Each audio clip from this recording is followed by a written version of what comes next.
তো শুনি না কেন আমি অসুখ বিসুখ হলে তো আমরা ডাক্তারের কাছে যাই না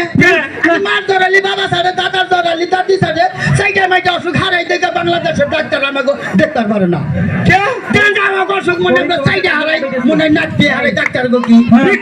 ঠিক কথা কইছ